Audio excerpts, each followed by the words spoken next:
I'm Belinda Goodrich. And I'm Brandy Bean. Welcome to See How I Did That? This is your opportunity to get engaged and inspired by our guests who have overcome obstacles to achieve success. Real women, Real talk, and real inspiration. Your transformation starts now.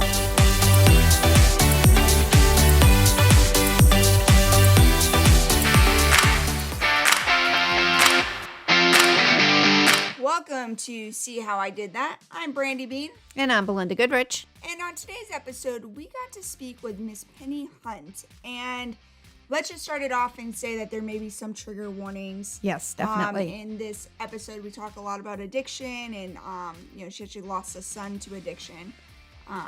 So we just want to put that out before you listen to it. If you are sensitive, maybe this isn't the episode for you. Yeah, correct. And that's a great point, Brandy. But I do think there is such an important message that she gives us. And, she reveals to us her number one secret, the one thing that got her back on her feet again and able to spread joy and live a happy and fulfilled life. And she now is out on the road spreading that message. And when you think about losing a child, and dealing with addiction, she was able to really create a beautiful life out of that and despite that. Which is really amazing because if I ever lost Cadence, I don't know if I'd be strong enough to do that. And you don't know unless you're in that situation. And, I hope that everybody listens to this podcast and can see how amazing it is to live a life of gratitude.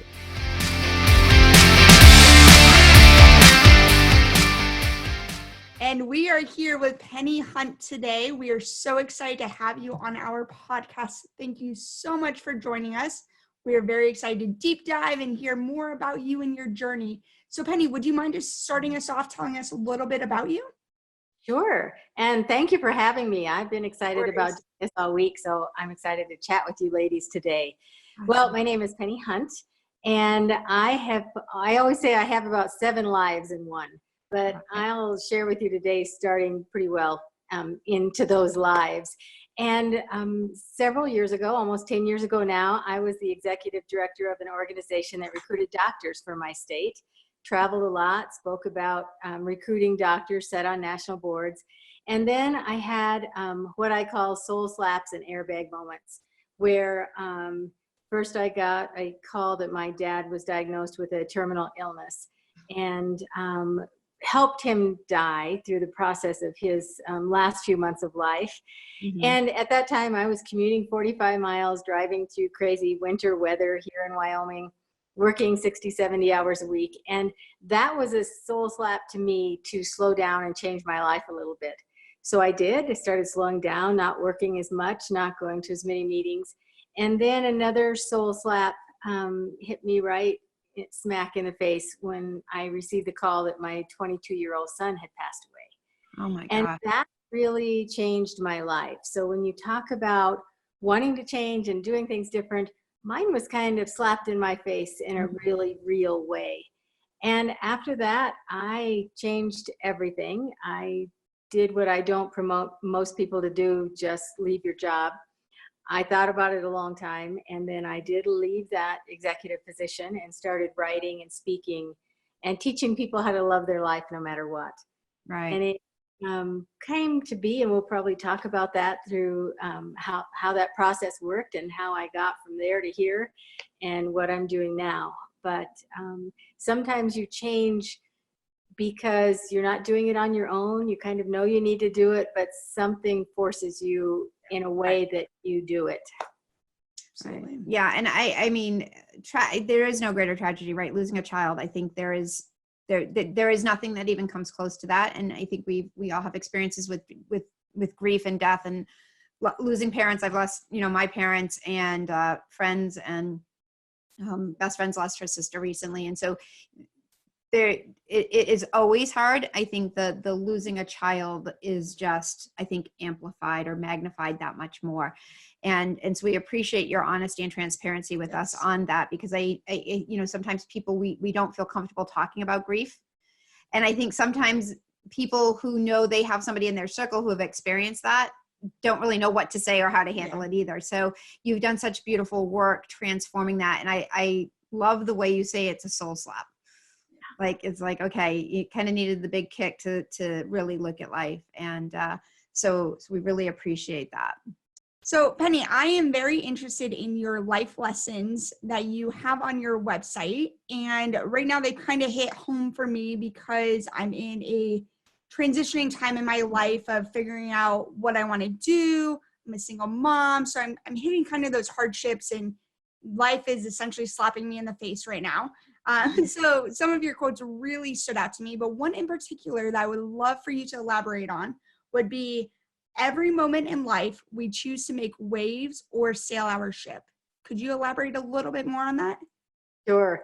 I think so many times we get interested in what other people are doing and interested in other people's lives. And, you know, we are members of the National Speakers Association, and it's really easy to watch other people's success and think, oh my gosh, I'm not that good. I'm not doing what they're doing, and I've got to do more, and I've got to do this. And we can get bombarded with things that we feel like we need to do. And we really don't. What we need to do is concentrate on sailing our own ship and not making waves with anybody else, because sometimes we also like to tell people maybe how they should be doing their life and making waves for them. So if we can get the noise out and not compare ourselves to anybody else, not make waves for anybody else, and just concentrate on sailing our own ship and what that means, and what maybe our ship isn't as big as theirs, and that's okay. And maybe ours is bigger than the little tugboat next to us, and that's okay. The only thing that matters is our ship and how we're going to sail it safely without hurting others, and doing what's in our heart, and being successful in what we know we want to do. Yeah, that's beautiful. I think that is a great lesson, especially in this era of social media. Yes. Because everybody puts the great things on there, and it's easy. It has made life easy to compare to other people and where they are at and what they are doing. So it's almost in your face every single day of, wow, these people that I'm connected with are doing X, Y, Z, and I'm over here having no idea what to do with my life. So I think, you know, maybe you can speak a little bit more on how, as this generation, how we can handle that constantly being a reminder in our face. Yeah. And I think what happens for me, in fact, most everything I write about, I write because I need to learn the lesson, or I have learned the lesson in the hard way. But I think it's really easy to say, well, I can do that and I can do that. But we have to stop and say, but is that what we want to do? I can do a lot of things, but it doesn't mesh with the work that I want to do. And so I think you really have to spend some heart time and do some heart work and decide what it is that you want to do, and then stay in that stream. Because you're right, we can spend hours a day on social media and different websites looking at what people are doing, and we can say, well, I could do that. But is it what you want to do? And so I think you have to shut that noise off until you come to a place in your heart that you know what it is that you want to do.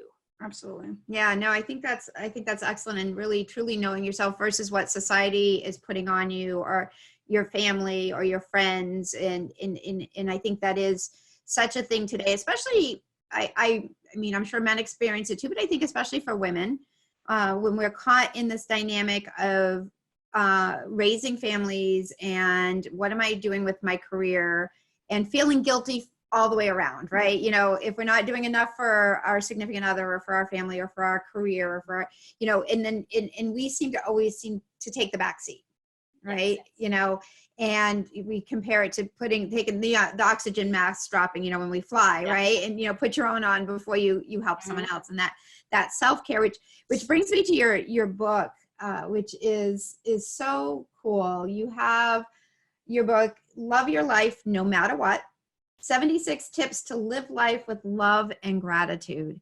Right. And just how hard was that journey from that moment of grief, that point of grief? And I won't say it's a moment, because it's not, it doesn't, certainly is not momentary, to getting to the point where you could write something that is that, I would say, progressive, as far as, wow, being able to really flip the lens on your life. Yeah. Well, it wasn't easy. And I will tell you, when you get that phone call put me on my knees in a dirty, ugly place that I knew I couldn't survive. And I am one of these people that have a really high happiness set point. I've been called Perky Penny and Pollyanna my whole life, and that's okay with me. But this really threw me to the ground, as you can imagine. Sure. And I realized very quickly that I couldn't live there. If that's where I was going to be, I wasn't going to survive this. And so I started living in gratitude. And I will tell you that gratitude saved my life. Gratitude is what brought me vertical and kept me vertical after my son passed away. And one of the things I started doing very quickly was saying, I am so grateful that I got to be his mom. Wow. I had him for 22 years. Do I wish he was still here? Of course I do. But I'm so grateful that I had him for 22 years. And it was the one thing that I could say that nobody else could say. People could say they were his friend, they were other things to him, but I'm the only one that got to be his mom. Right. And I totally believe this, that my son came to me, I got to be his mom, and he left to teach me how to help people. And so I was so grateful that I had him for 22 years, that I got to be his mom. And I kept saying that over and over and over again, out loud as much as I could, and to myself in my mind. And I believe that you can't live in gratitude and fear at the same time. So as long as I could keep my mind saying what I was grateful for the memories and remembering things and people telling me stories about him, I could survive and stay vertical instead of crawling in bed and pulling the covers over my head.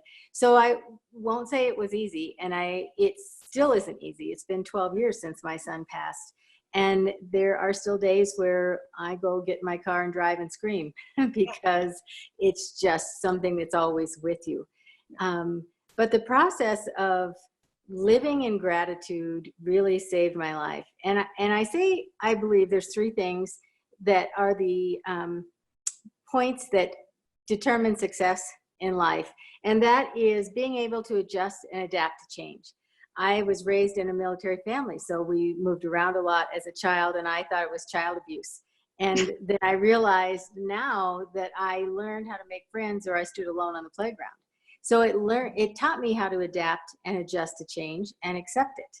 And so the people that get stuck after a tragedy and can't move forward are the ones that don't know how to do that. They don't know how to adjust and adapt to change. The second thing is, and I talk about this a lot, my speaking now, I do a lot of work with rehabs. My son passed from an overdose. And so I go speak at rehabs, and I love doing that work. I also work a lot with hospice and do grief writing workshops and things and work with their bereavement groups and their volunteers in hospice. But one of the topics I talk about is this feeling of being good enough. Mm-hmm. And the third attribute, I think, to be successful is you have to come to a space in your life where you feel and believe that you are good enough to love and be loved. Wow. And I talk about that in rehabs, and I believe that the ones that are successful in reclaiming their life are the ones that can really believe that. And I can stand here all day and tell you you're good enough, and I believe it, but until you believe it yourself, you won't be successful. So those three things. And the other good enough piece is there's a lot of guilt that comes with tragedy, and the what ifs, and well, if I would have made that phone call that day to him, or something, you can come up with a million things that what if I would have done this. And that all is buried in this, I'm not good enough. I wasn't good enough. I wasn't protecting my child. I wasn't a good enough mom. Right. So all of that comes back up, but it's a process. It's not something that happens overnight, and it's not something you can do in one day and it's fixed. And right. You really have to adapt this lifestyle. Right. And wow. And very compelling. I think when you bring up about the military life and being kind of forced to deal with change, right? And right. We know we fear, we know we are inherently wired to not like fear, because again, it threatens our survival as a species. So right. we know that it's part of who we are, that we don't like that change. Right. And when you are forced to address change, deal with change, live through change, you become much more resilient. Right. And I do believe that's a big part of it. The other thing I want to bring out a little bit or talk about is when specifically speaking about folks struggling with addiction, and we have addiction in our family. This is something that we've dealt with for years. And I saw the toll that it took on my mother. Yes. That when my brother is an addict, and I see the toll on him, and he still struggles with it, and he's 8 years older than me. And we had the blessing of having him at our Thanksgiving dinner this year, and most of the time we don't know where he is, right? He's on the street and everything, because again, he's a lifelong addict, and he would say the same thing. And I had that moment, and I'm so glad we're talking, because I had that moment at dinner where I thought, I'm just grateful for this moment, that he's here right now. He's here because we've been waiting for the call, but he's here, and he's clean today at this moment, right? And to watch my grandchildren play with him. And so I think that I know for him, he has that, I'm not good enough to be loved. I'm not, and right. And so I think that's a really compelling point. Right. And being the mom of an addict is something that unless you just can't understand it. So when you say you saw the toll on your parents, my son struggled. He was 22 when he passed. From reading his rehab journals, he started smoking pot when he was 12, which we didn't know, and it progressed from there. He had a wisdom tooth. Well, actually, he was struggling with anxiety, and my doctor gave him his first prescription for anti-anxiety medicine that he became addicted to. 3 trips to rehab, and no one wanted to get better more than my son. My son was a brilliant, magical person, as I will tell you, I believe most addicts are. There is a personality where they are the most creative, loving, caring people, and I believe that they are so sensitive that they at some point start self-medicating because they can't handle the bombardment of what they pick up and the feelings that they have. I 100% agree. Yes. And so watching that progression and seeing them clean and then seeing them rebound and relapse, and the roller coaster of it all is incredibly painful as a family and as a mom. In my speaking, I'm known as the happiness lady. I teach people how to be happy when I keynote for bankers associations and different groups. But when I go into rehabs, it's a very different conversation. And I cut down and dirty about what it was like to be the mom of an addict, and how back in 2007 was when he passed, and before those years before that, and I had a very high profile, nice paying job, and I did not talk about the addiction and what was going on in our family to anyone. I had a very small inner circle that even knew what was going on. And even when he passed, I was not open about saying my son passed from an overdose. It took me years to be able to stand up and talk about it. And now it's become more acceptable to talk about, and that's what we need. So it's a hard position to be in. Yeah, definitely. And I do think the dialogue is changing Yes. around it, and people are, because we have to know we're not alone. Right. So you talk about meaningful coincidences. Yes. And I love that, because I fully believe everything happens for a reason. You just have to figure that out. Could you speak on how you came up with that and why you believe it's so relevant to everybody's lives? Well, I believe in the magical part of life, and I don't think there are any accidents. I will give you a big one. My son had a 9-month-old baby girl when he passed. And I remember the phone call at 7 o'clock in the morning when he called to tell me he was going to be a dad.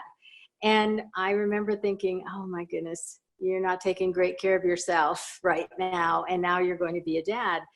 And I look back on that now, and I think there is a reason that little girl was here, because he's not, and she looks just like him. And it's such a blessing for me to have her in my life. So when people get that call from their teenager or their young person saying, I'm going to be a dad, or my girlfriend is expecting, and they panic and think, oh, it's the end of the world, I think, no, just wait and see how this plays out, and that baby is going to be a blessing in some way on some level. And so, and that was a big one, because sometimes you really have to talk yourself down from being hysterical about something is happening if you can step back and look at what this is going to play out to be. But the little things in life, I was invited last night actually to meet with a group of 10 women who are all struggling, going through transition, all different stories around the table. And I was brought in to talk to them and teach them how to love their life and give them some of my tips and techniques. And by the end of the night, which went on until almost midnight last night, I realized that there was no coincidence in this group and why these women were gathered together, because each one of them had a piece of me in them. I could relate to what they were going through because I've been through a lot. My dad passing and my son passing is just this much of my story and what brought me to loving my life and all these tips and techniques. And I realized last night was a perfect example. There was no coincidence that we all ended up around that table together last night. And I believe that the people show up that need to show up, the words are spoken that need to be heard, and the healing starts and begins when it needs to. And so I see it every day in my life that there are what some people would call coincidences, and I don't call them that at all. Yeah, and I love how you say it, the magic of life. And I agree completely. I don't believe there are coincidences. I mean, we've even found it doing launching this podcast as we're starting to talk. Brandy spent 7 years in the military. So a little bit, that's not necessarily something she can relate to a lot of other people with. Right. I tend to be pretty close, kind of closed door, kind of, I don't release a whole lot. I have a very small tribe of people that I connect with. And yet, as we've come through these podcast interviews, the one thing over and over and over again is exactly like you said with those women around the table. There's a piece in everything, and we're seeing, and it's like, wow, okay, you went through that, I have this. Oh, you went through that, I have that. In that beautiful tapestry that gets woven when we realize, we're not a single string. We are part of this bigger tapestry, and how much stronger we all are together. Right. And I get these feelings. I'm intuitive, and probably a different way than I like to say out loud, but I get these feelings when I see somebody with a podcast, or I'll see an obituary in a paper for a young person, and I'll know, I just know, and I will send a card to the mom, and we end up having coffee. And because when someone can see that I've lived through it and I'm vertical, that they can do it too, and I teach them, and I know when it's somebody I need to connect with, and I don't know why at the moment, but before it's done and it plays out, it becomes very clear. Yeah, our one of the pastors at one of my churches that I used to belong to, he said it all the time. Women have such beautiful intuition, and empathic capabilities. And he's like, honestly, I don't see many men with it, but boy, women, they have it. And really being able to tune into that and follow that intuition and that those empathic capabilities, I think there's so much more to people than they realize. And I think it goes back to your question about steering your own ship or making waves. You have to be able to tune into that and know, that this is what my GPS is telling me. I need to go this direction. And maybe it doesn't seem right to other people, but I know. And when I left my executive position, people thought I was crazy because I left a nice job. But I knew this is what I was meant to do. I would go out and negotiate a contract with someone in 10 minutes and spend an hour talking to them about their family and friends and what was going on in their life and teaching them my stuff. And that's when I felt alive. And I knew that's where I needed to be. So I was very blessed to be in a position in life that I could leave that and go forward and do what I wanted to do. And it hasn't been easy. I mean, I still have interesting things. A year ago, I was driving in the Denver area and was in a horrific car accident that took a year of my life. I was in standstill traffic and on the left lane, and a big space of openness behind me, and I looked in my rearview mirror and saw a car coming, and she was a distracted driver, probably texting, hit me somewhere between 65 and 75 miles an hour as I stood still. And my car was pushed into the concrete barricade and then flew in the air and flipped, and I was trapped in my car 45 minutes while they cut my car apart. And I remember seeing the car coming, and I just held the steering wheel thinking, this is how it ends. and flew what seemed like forever. And really at that moment thought I was already gone. And when I landed, I was going to be somewhere else. Right. And ended up with not a broken bone when they ran me through a full body scan twice because they couldn't believe I was alive in the first place and without anything broken. In fact, everyone from the first driver that stopped and talked to me through the window said, "You should be dead." The EMT said it, the ER doctor said it, everybody said it. I had a severe concussion. I had whiplash and soft tissue injury, which I had never heard that term before, but it's real. Mm-hmm. And post-traumatic stress, because I would dream and have horrific nightmares about people killing me in all different ways because I'd heard that so many times, "You should be dead." Yeah. So it's a year of my life, about 9 months of physical therapy. I've lost some vision in one eye that I will not regain, have a few balance issues, and months of not being able to look at a computer or read or do my work or speak. Wow. So I realized at some point in there that this was a test that, okay, Pennie, you go out and teach people how to love your life no matter what. Can you walk your talk? And can you still, after all of this, be happy and love your life? And so again, it was a blessing to me. You had to accept that it happened, adapt that it's going to take a year to get better, and learn from that and still go on. And it just gives me more strength to teach what I teach, because I am happy and I love my life, even with the things that happened. I am, again, living in gratitude, so grateful that I am here. Yeah. And I'm convinced that my son and my dad and the whole team of angels who were in that car, I wouldn't be. And so there must be a reason I'm still here. But, you know, life is not easy for anybody. And I always say that because people say, "Oh, it's easy for you to be happy because your life is perfect." And no, I've had a lot of things and will always have a lot of things. That's probably not the last thing that will happen to me before my life is over. My mom just passed 4 months ago. And so that was another sadness in my life. So it's life. It's what we all go up and down and through. And Yeah, we lost our moms a day apart. yes. I think your mom passed August 10th, right? Mm-hmm. And mine passed August 11th. Yeah. And it was the day that my best friend was burying her sister who had passed away with ALS. So there was a lot right at that time. And, you know, I think that you make a good point. People say, well, of course it's easy for you, you know, if they're only seeing you externally, kind of like what you were saying, Brandy, with the social media, you know, and people look, "Oh yeah, your life's great.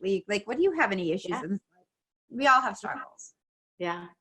I do Facebook Lives about all of my blogs. I write a blog every week, and my newsletter comes out every Sunday night. And I try to do a FaceTime live about it, a little video.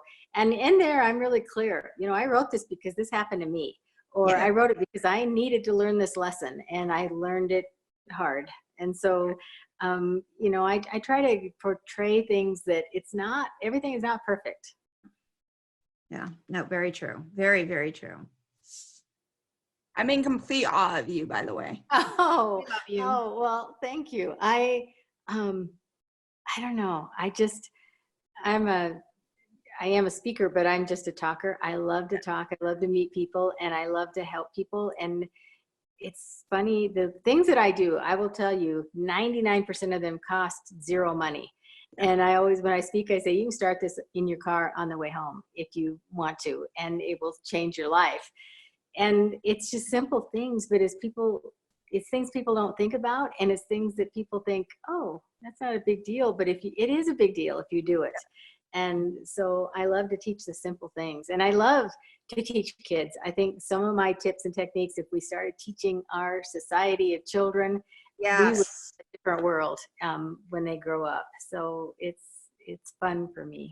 Yeah, it's interesting to see how almost we're born thinking negative. Program too. And we my niece, so her granddaughter is 7 and she's on the autistic spectrum, and hearing the negative things, "Oh, my hair's not pretty enough. I can't read well enough. Like, I'm stupid. And it's she has a colic, and she's all horrified about that. And everything's focused on negative when, it's hard too when you have kids and you're talking to kids, because I can sit here and tell my daughter, "You're beautiful. I love you. You're the most amazing kid ever."